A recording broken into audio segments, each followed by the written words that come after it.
again at last. I'll tell you, I needed this. Beautiful day in July after a pretty slow recovery from the events of January 7th. But lots of jobs to get done. And my plan is to just take it easy. Put up the Genoa perhaps. See what the sun has to say.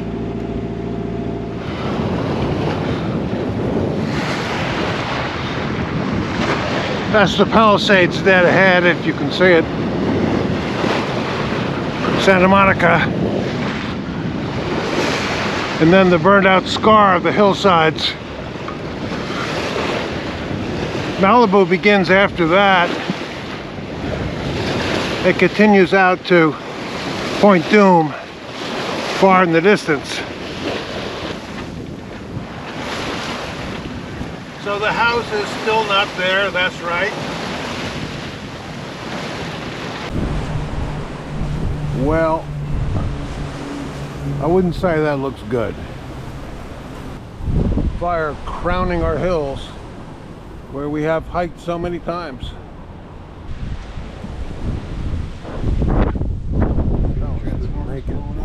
Maddie was talking about the ice cream shop right over here. It took us like 3 days to remember what it was called. Village School is completely But look at decimated. these places sort of survived. Yeah, Ruby's. I can't believe Ruby's is there.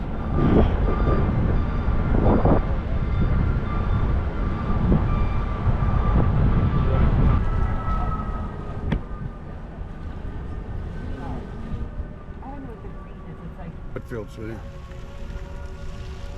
Ours is complete, apparently. Yeah, that's so that's phase 1. There, that's right. What used to be a house is now a carefully sculpted slope by the courtesy of the Army Corps of Engineers with the biggest bulldozers and front loaders you've ever seen. They've reduced most of the Palisades now to empty lots that are flat with about 80% after 6 months of the structures cut away and transported God knows where. And although we sail fine without the mainsail, there is a bit more pitching moment.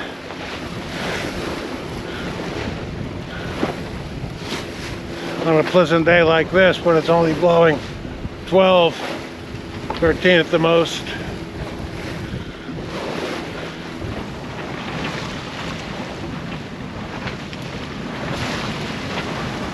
Still has the charm. Today's my birthday. I'm 82. I can see my past in every wave. I went to a cocktail party recently. Found an interesting man in a chair holding forth to 4 or 5 other men. He was 100. We said to him, how do you get to be 100? And he said, in a rehearsed line, you just wait. Well, we all just wait. Of course, in addition to a lucky life, I also have a lot of campus work to do. And I have recently had an issue with the transmission which caused me to do the contortions necessary to top it off, buried as it is under the heat exchanger in the darkness of the engine bay. Sewing machines. You know, one of the great pleasures of the last 10 years has been trying to learn to sew a straight line with a neat stitch. I've had at least 3 sewing machines, all of them now ashes. And I attempted to remake a few pieces using one of my favorite machines of all time, which is a 1950s era Singer 95. And then sprung for a new Sailrite LS1 portable amateur sailmaker's machine, which is really what I should have done in the beginning. Well, yes, things have changed.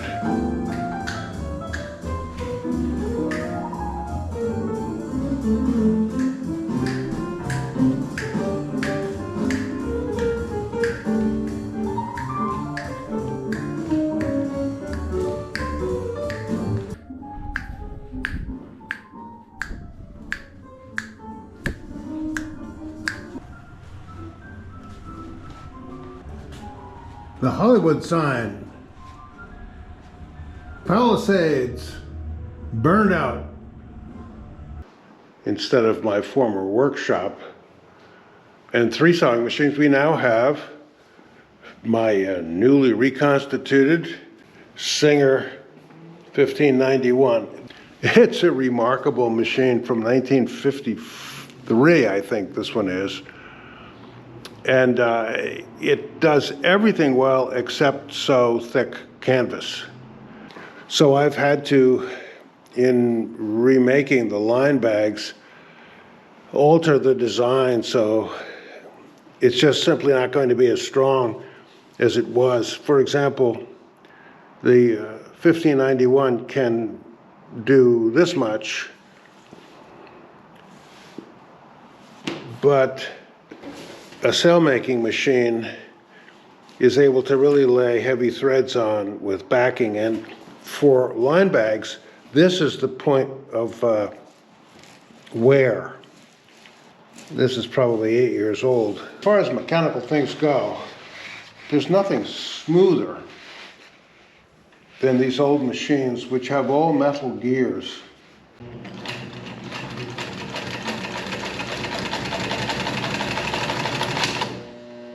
The problem is it's just not really powerful enough for the purposes of sewing multiple layers of heavy canvas. The Sailrite LS1, which makes all the difference and really is necessary. And the new model has a more powerful motor than the previous one that I had. They call it the Worker Bee, I think. And also a handy means of positioning the thread spool nearby. Otherwise, it's pretty much the same. And the great benefit of these is the speed at which you can sew. And the benefit of the slow speed, for me at least, is that when you're going over heavy layers of fabric, it just is a big help to be able to slow down. And this machine really knows how to go slow. I mean, what can go wrong? And it also has a speed adjustment up here, so you can really rock and roll when you feel confident, and even go backwards.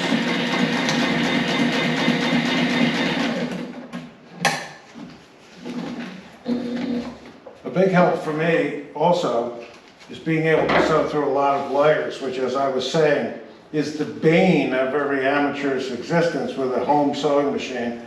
Let's try 2, 4, 6.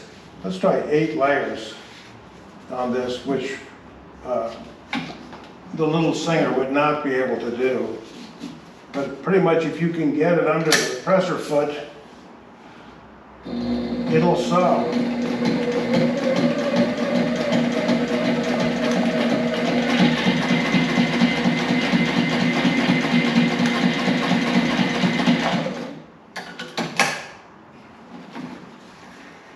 If anybody wonders why I did not spring the extra few $100s for the zigzag feature, because this is only a straight stitch machine, it's because in 6 years of making boat stuff, I never used the zigzag figure once. I can't sew sails. My Genoa is 400 square feet, feeding a 30-foot luff through a machine like this of 10-ounce cloth is just no fun at all. That's for sailmakers. But what if your pants are too long? Well,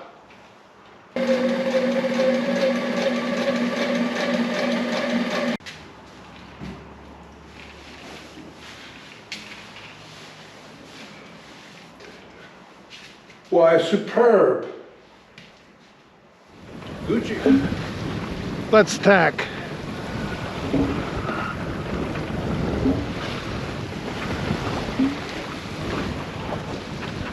Lines taut so they don't foul.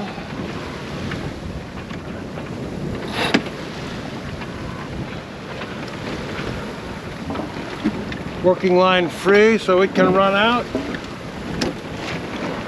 We'll go from reach to reach. I think we'll have plenty of momentum even without the mainsail.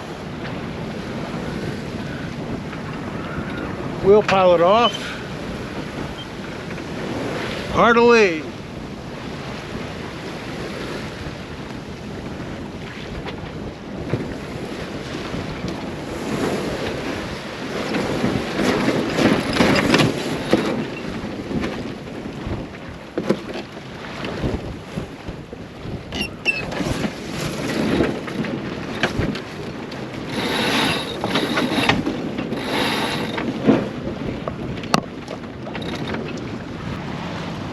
And allow me to commend the 7-year-old Raymarine EV100 wheel pilot,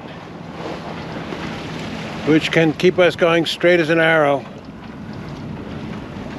in these rolly conditions, and which for a single-hander there's really no substitute.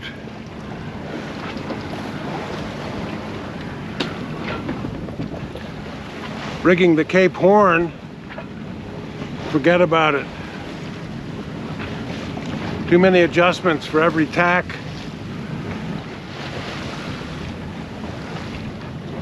Simple solution, always the best.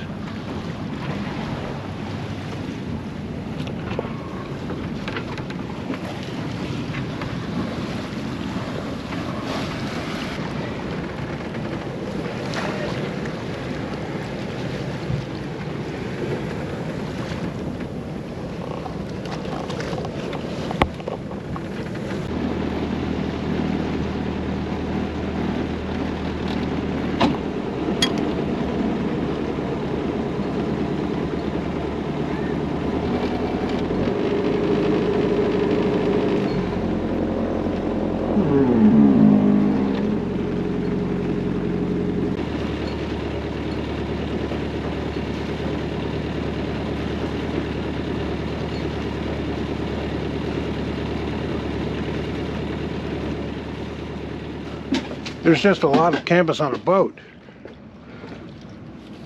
For example, I really miss my weather cloths, which go here, which I had made, which burned up, and the covers for the hatches to prevent the plexiglass from cracking over the years. And cockpit cover is now 8 years old, and the whisker pole cover as well.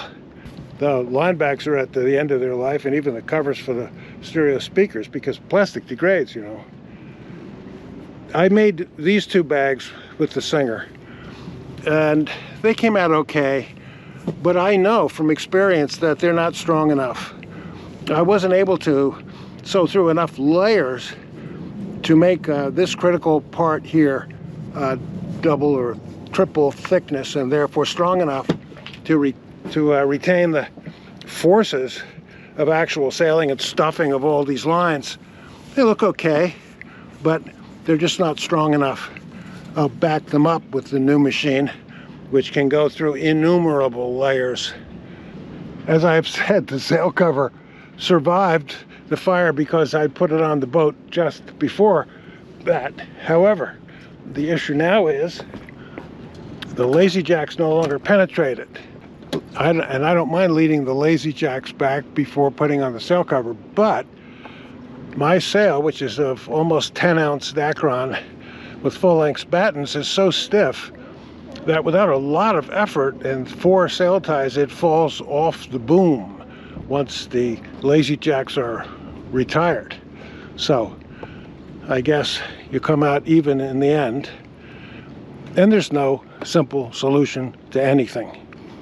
All in all, a successful sale. And because it's hot, another Diet Coke.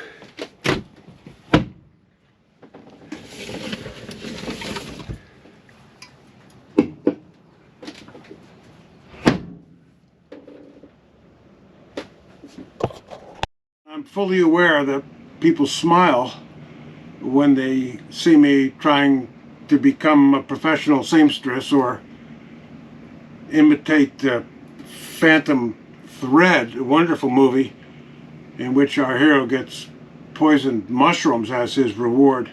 But the truth is, doing it yourself is easy and satisfying, whereas after the fire burned up all of my materials and sewing machine and all of the new canvas I had just made for the cockpit, I tried to get a professional to do it. The first inquiry said, sure, the wait time is 4 months. The second time I set up an appointment with a guy to come to the boat and look over the job, and he didn't show up. I made another appointment and he didn't show up again or ever answer his phone thereafter. So I mean, really? I mean, you might as well do it yourself, and when you do, you know what you want and more or less how to make it. So here we are. Yes, things have changed a bit.